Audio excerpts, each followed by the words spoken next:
Welcome back to another video. So today I spent most of my day making what you see before you. This is a bit of a DIY battery backup unit. So what we got here, this is a 8S. As you can see, there's 8 cells in series, so that's giving me it's going to give me 28 volts fully charged, and this is basically going to be the power source for this APC unit. It's a smart UPS 1500. I'll show you the front cover. So this is what we got here. Yeah, so these are designed just as an online UPS. Not designed for this, what I'm going to use it for, but it's only going to be running for as long as these batteries can push the load. Now I just tested a 750 watt load, and it ran for about 19 minutes, and the limitation is obviously these batteries. Now they did get very warm, they actually are quite quite hot. I mean, I'm not going to do this very often because yeah, it's going to damage the batteries, but for say like 100, 200, 300 watt load, these are okay. They're really cheap. You'll see them on AliExpress. They're 32700 batteries. That's the size of them, and they're 7,000 milliamps each. And I have obviously there's 2 in parallel there, and then 8S. And yeah, they're really cheap. They have a lot of I'm assuming bad resistance on them, so they're not good cells. If you were using them in something, you know, important or whatever, I wouldn't use them, and I don't really care. I have no BMS here because I actually got these cells for free, and I don't really care about them, so I'm just gonna use them until they work, and then whatever, I won't use it anymore when they die. Yeah, so they're actually cooled down a bit since I was using them, but yeah, they actually were definitely too hot. They were kind of, it would literally warm your hand when you have it resting on it. Okay, so the UPS, I just have it have those soldered to the nickel strip on the top. Yeah, so these are all joined with nickel strip. 2 strips on each cell, and then 2 strips on each cell all the way back to give me that 28 volts. What else about this? Yeah, so basically, yeah, the inverter is a 24 volt inverter. That's why I had to go to 28 volts.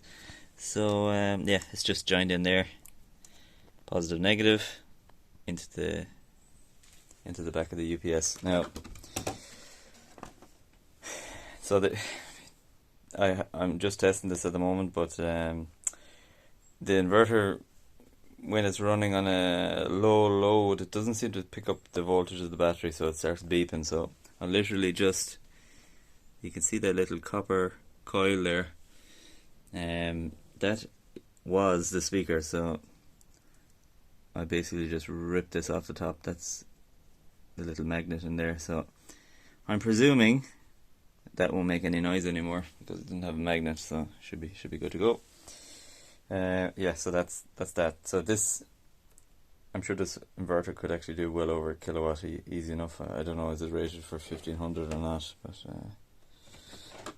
yeah, so it's pretty old, but it still works perfectly. And then the charging of it. So I have another, just a small charging lead connected there, so it's soldered on this side and this side for positive and negative, and it comes back to a XT60 connector right here, plugs into my charger, which you can't see on the screen. Let's try this camera instead.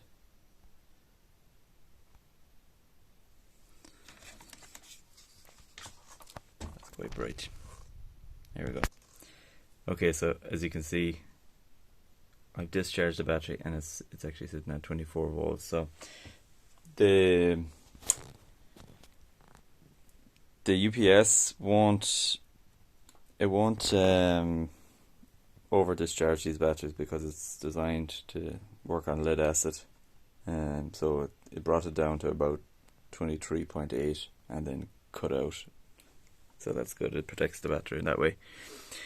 Yeah. So so it's at 24 volts. So these batteries are surprisingly low rate of charge for this type of chemistry.